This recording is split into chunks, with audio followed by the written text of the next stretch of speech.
Okay, hello everyone. Again, my name is Kevin Kelly. I'm the Director for Community Economic Development here at the Partnership. Welcome to today's webinar, which is on how a kitchen for Head Start kids can become a social enterprise. Our speaker today will be Joni Clark, who's the Chief Development Officer for the Utah Community Action in Salt Lake City. I'll now turn things over to Joni.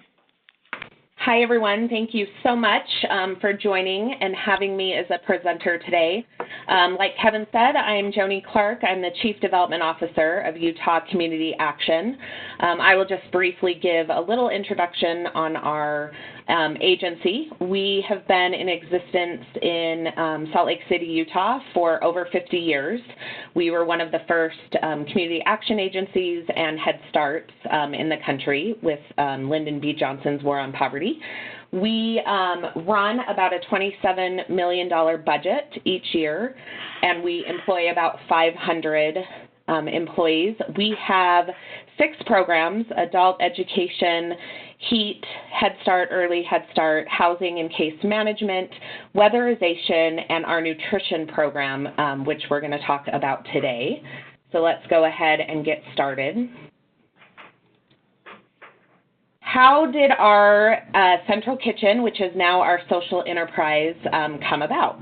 So back in 2009, the management team was really looking at the nutrition and the kids who were eating our food. And we determined that we were seeing a large portion of kids either experiencing malnutrition or obesity, which led us to look at the food that we were serving our children. We were partnering with a vendor that is similar to a Meals on Wheels program. The food would come to our classrooms in a tray. The teachers would have to heat it up. It was not very kid-friendly, and it was not very appetizing for our kids. So even though they were coming to our programs hungry, they were not eating the food as much as we wanted them to. So we looked high and low in the community for a vendor that would provide kid-friendly food that was nutritious at a nonprofit price point. And we quickly discovered that it was non-existent. So we worked with our food purveyor that we knew in the community that was a donor of ours, Nicholas & Co., a local company, and talked to them about the possibility of starting our own kitchen. Which I'm not going to lie, everyone thought we were crazy to do this. But we got some funding from some private donors, and with the help of Nicholas & Company, we hired a chef out of South Carolina who came in and helped us develop our menus. We worked with a nutritionist to ensure that we were providing at least 2/3 of our daily nutritional value. And we decided to start off small. We serve about 2,000 children in Salt Lake and Tooele County. So we decided to do a pilot of to serve to one of our locations that served about 200 to 300 kids each year. We partnered with the Greek Orthodox Church downtown to use their kitchen for our pilot. And we quickly found that our pilot was working. The kids were loving the food. They were getting 2/3 of their daily nutritional value, and we thought, we could really do this. So by 2010, we had leased our own kitchen space, which you could see here, that was also helped with donors in the community. North Star Builders actually donated their time and money to do the space for us, and then we worked with some local restaurants that were either going out of business or remodeling to get most of the equipment that you see. And within a year's time, we went up to doing about 1,000 meals a day for our children. So from January to October, so we began our pilot with 300 meals, and now from this January to October, we have served 662,000 meals to our kids and outside clients, which I will talk about soon. Our lunches are made from scratch daily in our central kitchen, served hot, and they are shipped out via trucks to the local sites. We have about 40 different sites that are our sites, and then we partner with about 9 outside clients. In 2015, I should say, we built our own building and our own central kitchen using new market tax credits and fundraised dollars. So now we own a central kitchen that we operate that can go up to serving about 6,000 meals a day. So we do have some opportunities to grow. Here are some pictures of our grand opening. And we required, with the new market tax credits, we had to privately raise $1 million to help with that building. So now we operate out of here. Like I said, we make over 5,000 meals daily, so we do have the capacity to go up about 1,000 meals in this location. Here's some more pictures of our kitchen. So let me just kind of tell you how it works. Yes, let me go back to the slide. So our staff, we have about a staff of 10 that operate this kitchen. They are amazing at what they do. They come in every day at about 5:30 a.m. to start cooking the food. You can see the lines where they do that in. They package the food in these Cambros. I don't know if you can see them. There'll be a better picture down the road. Where it keeps the food hot and at temperature for up to about 4 hours. So the Cambros are closed and packaged at about 8 a.m. They take off about 8:30. They deliver the food to all of our sites, including our outside clients, so that they can get to the classrooms in time for their eating times with CACFP, Child and Adult Care Food Program. They then come back to the kitchen, they clean up, they start prepping for the next day, and then they go back out to the sites at about 1 o'clock to pick up all the dirties. We use actual paper plates and silverware, no paper plates. And then they bring everything back that afternoon and wash everything and get ready for the next day. So when they go out on a route, they are delivering lunch, they're delivering the cold breakfast for the next day, and they're delivering snack for that day. We only serve fresh fruits and vegetables, nothing canned. We do have some canned food on hand just for emergencies, but everything is prepared fresh.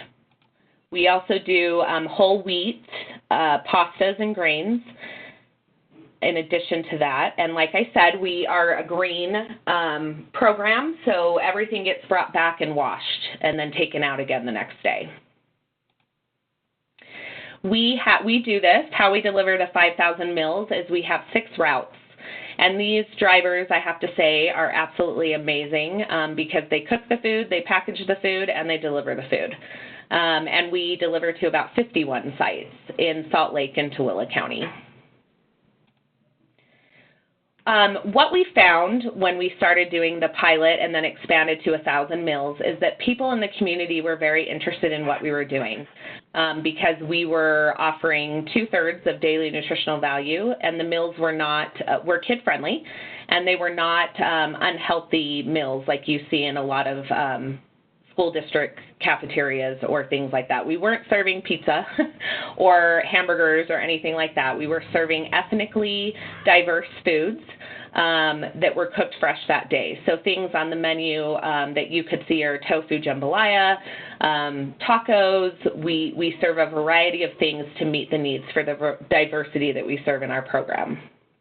So we quickly started working with entities out in the community and started providing their sites with our food. And we will charge them it's about $3.20 for a lunch. And then that money that we make goes out back into our programs.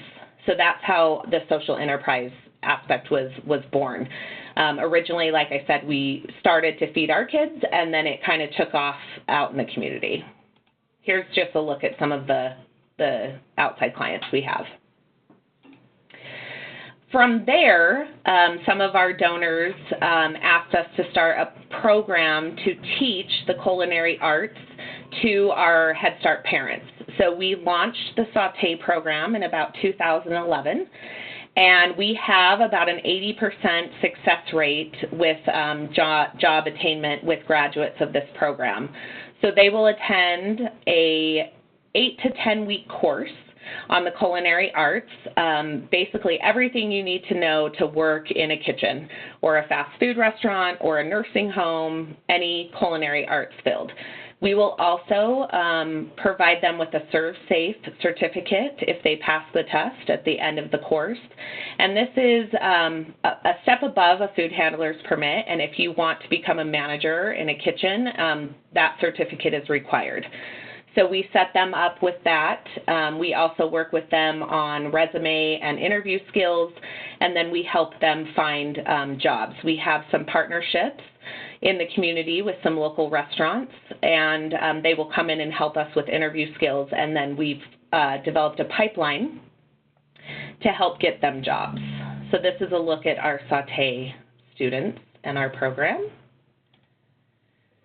On top of that, we also run an outside catering company. So we will cater for events in the community, business lunches, business events in the evening, private parties, anything that is needed, they will contact us, and our students then have an opportunity to also get some hands-on experience in the catering and hospitality industry. The catering, the revenue that we make off of the catering also comes back to our program as revenue. Here's just a look at some of the stuff we do with our catering. We will also cater our own events. So here's a look at our partnership appreciation event. We've also cater our own fundraisers. And here's a look at some of the food that we provide. We do try, even with our catering, to stick to the healthy options.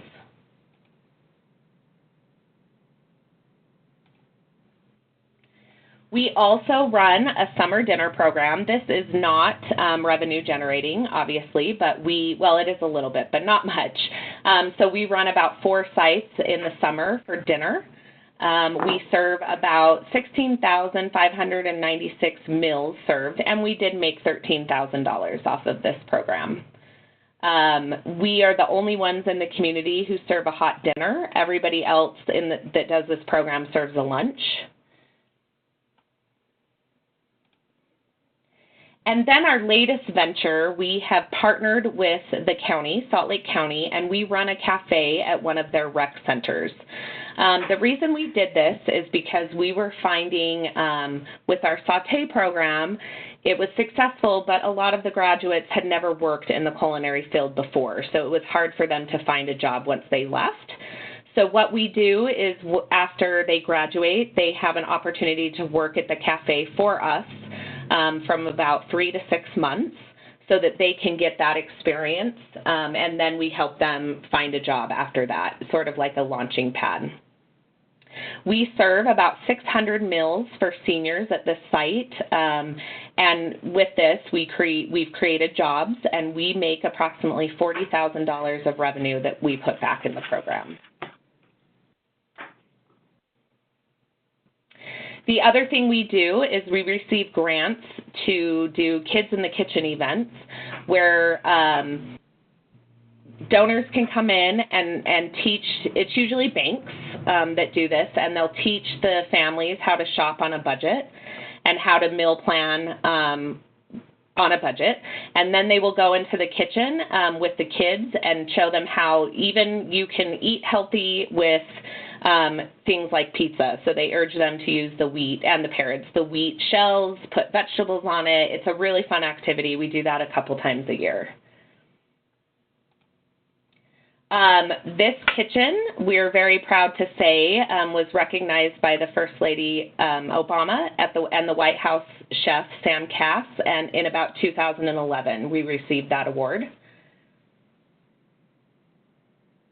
So how do we do that? I think that this is why you guys are really all on this call.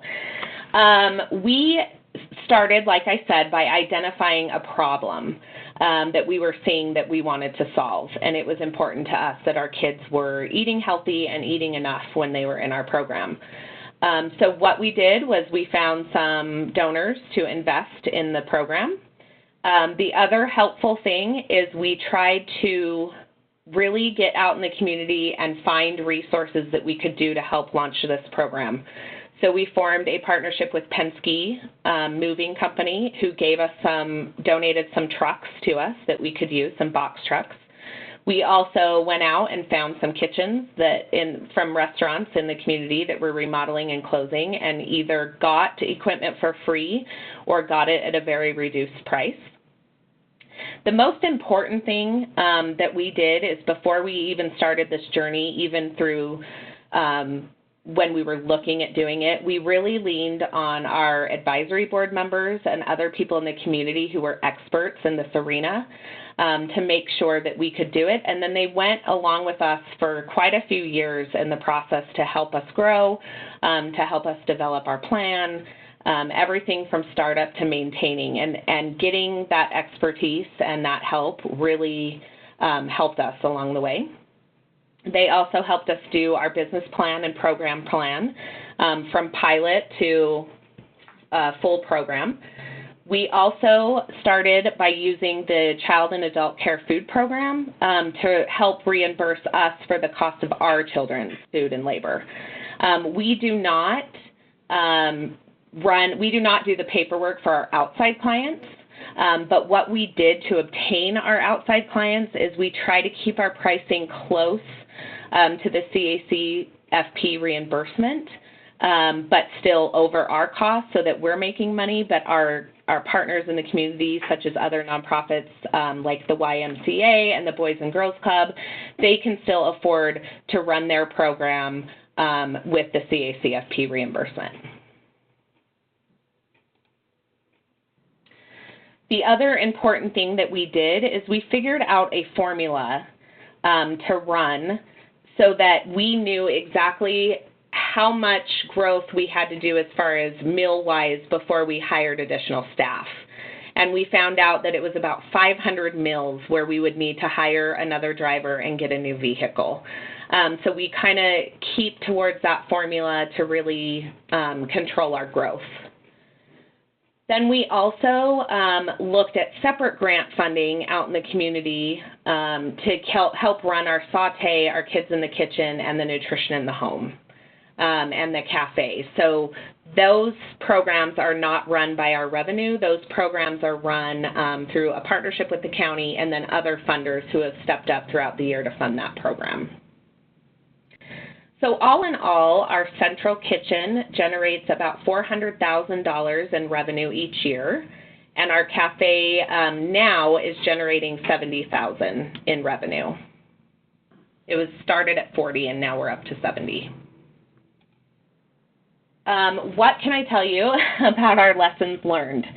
I would say, if you are going to do something like this, we wish we would have involved our policy council earlier in the process to get their buy-in on what we were doing. Not to say that they don't want their kids to eat healthy, but it is a change when they were getting what they were getting before to when we launched. And so I think that educational piece would have helped the beginning transition a little bit better. The other lesson we learned is not chasing clients that don't have the same mission or serve the same clientele. So because money is coming in, it's really easy to try to say, let's go, let's get more clients.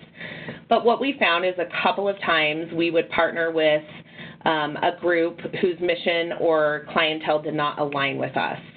And so it was difficult on them to do the program, and those partnerships ended up phasing out. For example, we tried to partner with some private schools in the area, and they didn't buy into the healthy options.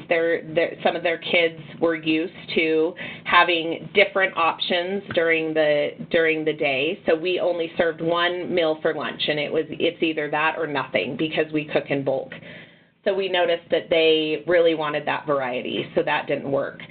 We've also tried to partner with some other high schools, and that was difficult as well because our portion sizes didn't match with the younger kids. And so we ran into some problems there. So just trying to find clients who really have the same mission and serve the clientele really does save some time and resources. So being very intentional of who you procure for that.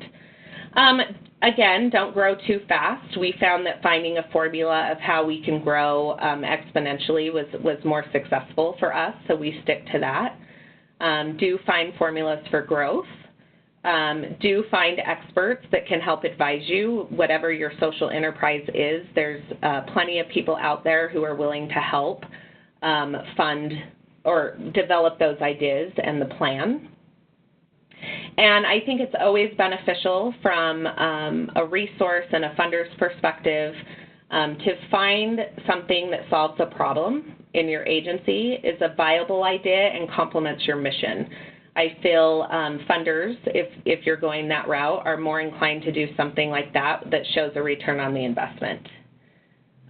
We've also talked to some people who've tried to start social enterprises that were kind of out of the box and didn't really fit within what the agency was doing and what their programs were, and they struggled much more with that. So I know I went through that very fast because I'm leaving time for a lot of questions, but this is our contact information. We do consult with other agencies. We've had some agencies come out and meet with us if this is something you're interested in doing. But I will open up the time now for specific questions that you have. Okay, I see one here. How many staff and students are there that are actually preparing the meals? Yes, so we have a director of nutrition services. He oversees all of the operations of all of our programs. We have a head chef, which is our kitchen manager. He basically alone helps cooks the meals. A couple of the drivers will assist him, but he cooks the meals every morning. And then we have a chef who oversees our catering and saute, and she is backup for our kitchen manager if he's not able to cook one day. And then we have a nutrition coordinator who accommodates all of our allergies, which I should say we have about 400 allergies that we accommodate every day, between 300 and 400, depending on the year. And I am proud to say that we have not had any issues with that because we triple check the allergies. So it starts with our nutrition coordinator who makes sure that all the substitutions are readily available so the chef knows what to cook. Then the second line of defense is the line cook drivers. They are responsible for all of the allergies on their route. So they check when they're packing to make sure that the child is getting the appropriate substitution that they need. And then the third check is our teachers. They know very well what our students are allergic to, and so they triple check to make sure that we're not making any mistakes. And then we have 7 line cook drivers, and 6 of them do the routes, their daily routes. And then we have a floater should anyone call in that needs help, and they help around the kitchen after the routes go on to prep for the next day. So all in all, it's about 11 staff in the central kitchen and nutrition program. And they just make it all work. They're amazing. And then did you ask how many children that we serve? Let me go back to that question. Well, is how many staff and students are preparing meals was the actual question. So actually, it's just the 8 of them. The chef and the 7 line cook drivers prepare and package the meals, and then we do eat family style. So once it arrives to the kitchen, the teachers will serve on the plates the components, and then the teachers sit down with the students to model good eating habits and talk to them about the food and educate them on the food. So along with providing them healthy food, we like to talk to them about the food as well. So a teacher might say, I'm going to show you a kiwi, but she doesn't say kiwi. She says, who knows what this fruit is? Then they talk about it, and then she'll show herself cutting into the fruit, explain what it looks like. And that has been really successful. The kids really like that interaction. So again, 8 people prepare and package the food, and then our teachers distribute the food in the classroom. And we have about an average of 17 children in each classroom with a lead teacher and an assistant teacher in those classrooms. Do you run all the social enterprises as programs of the Community Action Agency, or are they separately incorporated entities? Yeah, so it's all one entity, one agency. The nutrition is considered a program, and then within that we have different services. So we have the nutrition in the home, saute, but it is all under our agency umbrella. We have talked about possibly splitting the kitchen off due to tax purposes because we are generating money. We've met with quite a few lawyers about that, and at this point, we're not at the point where we need to split it off, but at some point we may have to split off to a separate 509. But the money would still come back to the 503 as a donation. Right. I hope that makes sense. Another question is, do your sites have food service staff to put food in the family-style form? So, no. Everything is done by the teachers in the classroom. They all have food handlers permits. They all have to do that. And we do have each classroom which follows our county health department rules. But the teachers will serve out of the Cambros that it comes in. We have certain serving spoons. They're all trained at the beginning of the year how to serve the food and what they need to do to qualify for our CACFP reimbursement. But it is the teaching staff that is serving the meals. Our sites don't have cafeterias per se, so they all eat in the classrooms. Okay, you said the profits go back to our program. Is that to the Head Start program, or is that to the Community Action Agency? Can you be more specific? Yes, that is a great question. So because this particular program started as a Head Start program, the revenue that we receive goes back to our Head Start program. It is designated to Head Start. So we may use that money for various reasons, but an example is to help pay for medical costs that a family may not be able to afford. We may buy new furniture for a classroom. We may buy medical supplies for our health clinic. Basically anything that we need outside of our grant, that's what we use the money for. Sometimes we've helped pay our mortgage at a Head Start site. There's various things that we've done with that money, but that money does not go back to salaries or fringes. It stays in program expenses. Okay, that kind of relates to the next question. It says, what's the average pay in fringe for people? Yes. So we try to be as competitive as possible. So our line cook drivers make about $15 an hour. That's been difficult because it's a really, really hard job, and because they're cooking the food and because they're preparing the food, packaging, and delivering, it's hard to compare it to other jobs in the community because usually you're either a cook or you're a driver. So we did hire Whitfley to do a wage comparability study for us, and so we sort of go off of that to make sure that we're providing our staff with what they need. But I always feel like it's never enough because they do an amazing job. But we do as best we can with our budget. How far apart are your centers from your central kitchen? Sure.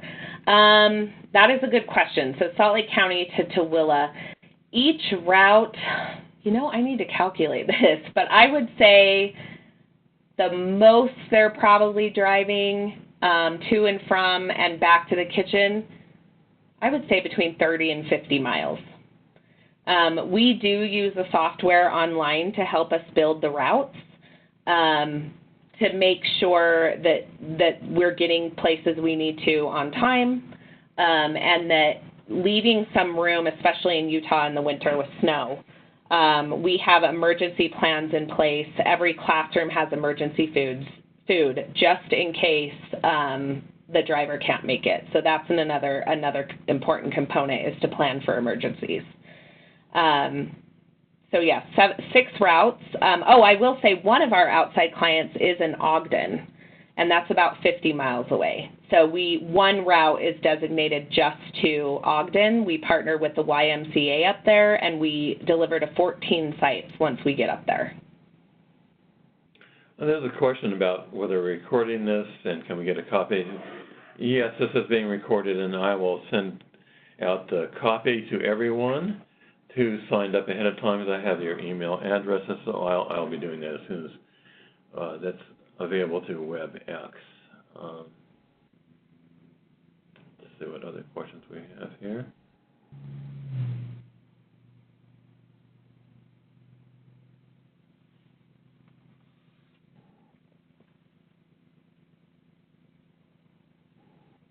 How many sites do you have, and how many children? So we serve, let me think. So we serve all of our Head Start children except for those that are in the school district sites, because they obviously have their own food that they serve. But that is only about 7 sites, and we have 51 sites that we serve too. That includes outside clients. So I would say we serve about 2,000 children a day at 51 sites. Each route is a little bit different due to, location and how long it takes to get to them. Our largest route is that Ogden route, which goes to 14 stops. And then our smallest route goes to 7 sites. And some of our sites have multiple classrooms, and some of our sites is just 1 classroom. So the routes vary. And do you treat the revenue generated from the kitchen and cafe as unrelated business income? Yes, and that is where we're watching very closely, because when you get to a certain level, we would have to break into a 509, but we're not there yet. And we may never get there, because we can only go up, up to 1,000 more meals. And I don't think we have the resources to build another central kitchen, although that would be great. Yeah, I would love to visit your program. How do you separate invoices from your catering and those meals for the CACFP program? Yes, so that is very important. Everything has its own code, and when they're ordering the food, we've set it up with Nicholas & Co., where each sector has its own account. So we can't just do one large order for all the programs. We have to do one order for our kids' food, one order for our sauté food, one order for catering, and then the cafe orders their own food. And then if we do those special events like Kids in the Kitchen and Nutrition in the Home, that is ordered separately as well. So that is how we have to keep track of it.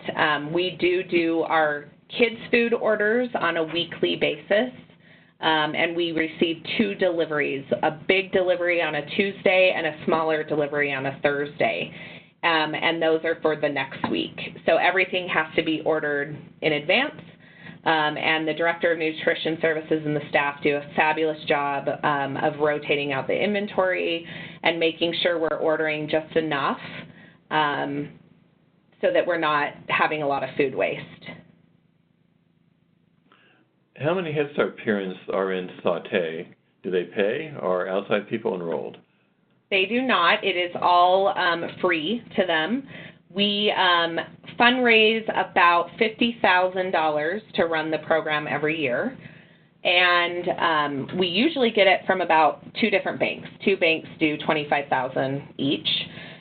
It is open to outside clients, so we will also take referrals from our other 5 programs that I listed, and then we will take referrals from some outside partner agencies, but the Head Start parents get first choice.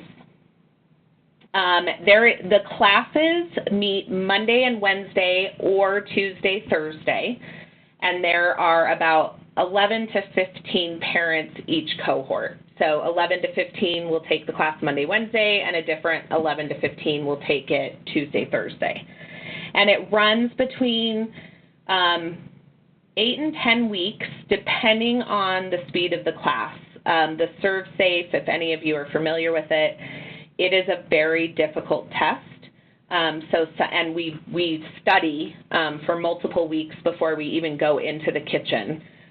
We do the Serve Safe first, and sometimes cohorts just take a little bit longer to complete that, so that's why it's between 8 to 10 weeks. And then whenever the class ends, we take about 2 to 3 weeks to interview the next cohort and get going on the next class. And we have, like I said, about an 80% job attainment rate. Some of the participants that come to us, the other 20% that don't make it, it's usually because they've had transportation issues and they've had to drop out of the class. We do try to provide bus tokens, and we have in the past tried to help with some child care. That is one thing we would love to do, is offer on-site child care, but that is very expensive for those classes. And then some parents and clients start the program and decide that the culinary arts is not what they want to do. So that's what happens with the other 20%. Okay, how do you retain kitchen staff? You know, we have been lucky. We have had some turnover because it is labor intensive, but we try to, you know, a lot of times the line drivers like to work for us because they start early in the morning and they get off early. So some who have children are available for their kids when they leave that day. We also offer, our agency does, 17 paid holidays.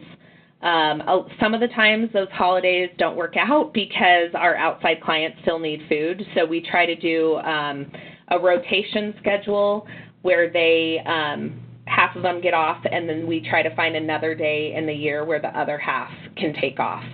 But it is tight because we have 6 routes and 7 line cook drivers.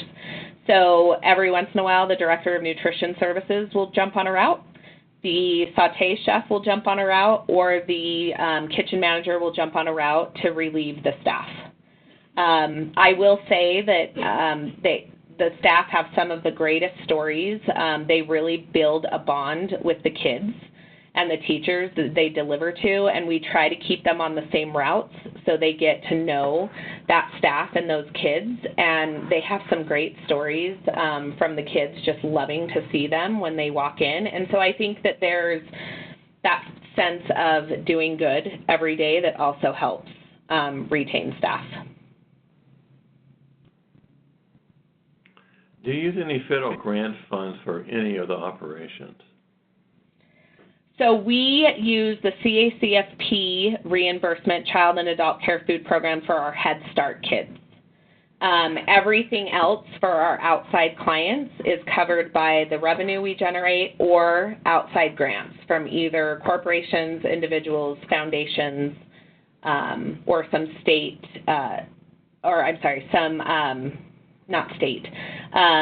I said foundations, individual, corporations, and fundraisers that we do.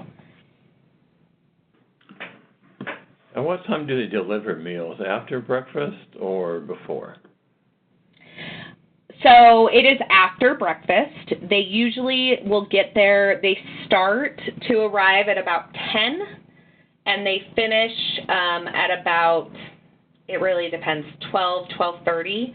And some of our classrooms, they all eat at different times. So we sit down with the education team before the beginning of the next school year when they're doing their eating schedules, and then we put our routes together. So when they deliver lunch, they are delivering breakfast for the next day.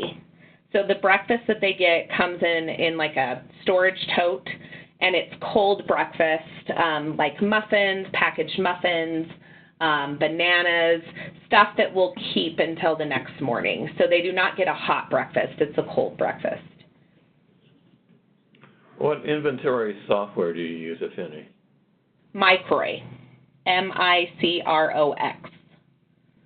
We are looking at replacing our inventory software only due to the fact that our fiscal office has changed their accounting software. So we may be changing, but so far Microx has worked fine for us. Is it possible to see your menus and recipes? Yes, absolutely. I can send those to you, and you can, I don't know if I'd be able to share the recipes. You could contact us, and we could definitely talk about them. But I can send you menus. I can send you our winter cycle menu. And we also have the cost breakdown for each of those meals for the breakfast, lunch, and snack. So I could send you that as well. Okay, fine. If you send it to me, I can send it out to everybody as Sure. part of the email with the recording on it. Yes.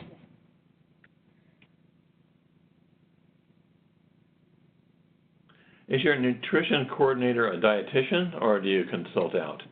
She's not. We consult out with a dietitian, so they work very close together. Once the menus are put together, we will send the dietitian all the recipes, the menus, and we do not implement them until she's given the okay on every single meal. Once she gives the okay, we do take the menus to our policy council, and we get their buy-in and their approval before it starts. And our menus are cyclical, so we'll have a winter menu, a fall menu, a spring menu, and a summer menu. So all of that planning and approval is done this cycle before. Okay. That seems to be the end of the questions here, unless you have any other comments you'd like to make. I'll also add, especially when we started the program, we got a lot of parents or teachers saying, this child doesn't like this food, can you take it off the menu? So what we would usually do is we do track and encourage parents and teachers to let us know. We track for trends. So unless we've served a meal 3 times and people haven't liked it, that is when we'll take it off the menu. But we've been pleasantly surprised that the kids have really, especially when the teachers are modeling and they're so young, they're doing pretty well. And every year we'll find something that they like the best. One year was Brussels sprouts, which really surprised us. Our chef cooks them in apple juice, which apparently 100% juice, which apparently helps. And so one year the kids' favorite was Brussels sprouts, and I love it because they call them little baby lettuces, is what they told us that they liked. And then one year it was lima beans. So it varies each year, but for the most part, the kids are really taking to the food, and they really are loving what we're serving. And now the parents love it because they know they're getting really healthy meals when they're in our classrooms. I just got one. It's not a question, it's a comment. Thank you so much. This is really a great webinar. I'll be contacting you in the future to visit. Oh, good. Please do. We really do love to help anybody out. We'd love to have you visit, see our facility in action, and we do love to help anybody who's interested in this because we really do believe in the healthy food, and that's what's most important to us is giving our kids what they need to develop. I did fail to mention to talk about our Nutrition in the Home program. We will do a Nutrition in the Home program about 3 to 4 times a year. We receive referrals from the health and education team of parents who either have set a goal to work on their nutrition that they're doing in the home, or children that are suffering from obesity or malnutrition. They will be referred to the program. We will meet with those families and talk to them about how to shop on a budget. We do a workshop on how to meal plan on a budget, and then we will take them to the grocery store and show them how to shop the grocery store. And that is usually to walk around the outside of the grocery store, because that's where the border, that's where the healthy food is, and not go into those aisles with the processed food. We also provide them with a week's worth of groceries and the recipes that we talked about, so that they can do that at home. And then we also refer them to our food pantries, so that they can try to get some relief from their food bill. And then so that's done once, and then we're there for them if they have to call and ask any questions. We do fund that program from private funds, from donors in the community. I got another question here. How much is your CACFP reimbursement per child? So the CACFP reimbursements for each state vary. Ours for our lunch is about $3.30, and our cost is never over $1 to make the meal. So that is very helpful. I believe our breakfast is a little over $1.25, and our snack reimbursement is about 91 cents. Now, if you're not familiar with the CACFP program, I will talk to you about some of the challenges we have with that. The CACFP program requires that you provide food for the kids that are enrolled within your program. I'm sure all of you guys that run Head Start programs know that there are attendance issues, and sometimes you're only hitting 75 to 85% attendance rate. Unfortunately, we lose out on those meals, so we cannot claim those meals if the children are not receiving the meal. But again, we have to send for enrollment. So one thing we discovered this year that has helped, that I love to share with people, is you can offer second meals to the children that are still hungry, and you can count those second meals. However, you have to serve all components, and that's been hard for teachers because sometimes the child just wants an apple. And we have to remind them, you can't just give them an apple, you have to give them all components. So just serve it, and if they don't eat it, it's okay.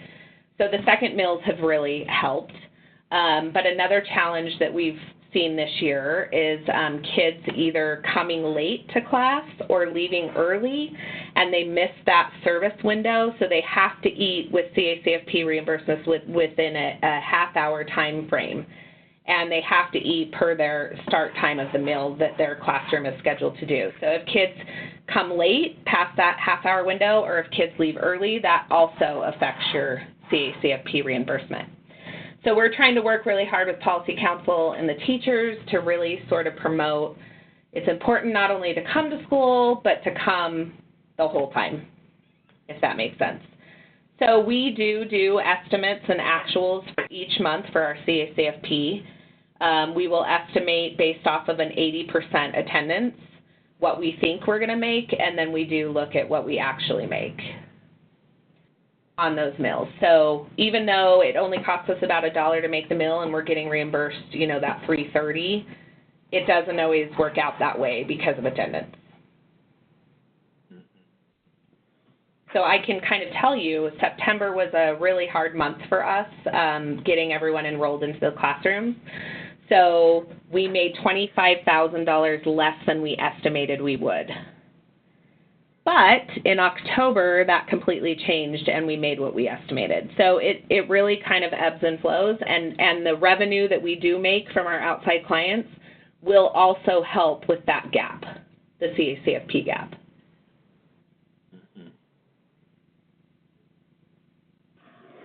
I hope I didn't just confuse all of you.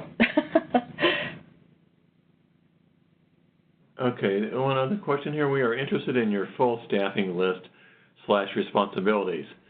Could you send that? Yes, I will send that with the calendar. Okay. All right, that's all the questions I've got. Joni, I want to thank you for great presentations. We had a lot of questions. This is the most questions I've ever had on any CED webinar that we've had. I think it shows a level of interest. We also have a very high number of people sign up ahead of time. So I think your great work is of great interest to everybody around the country.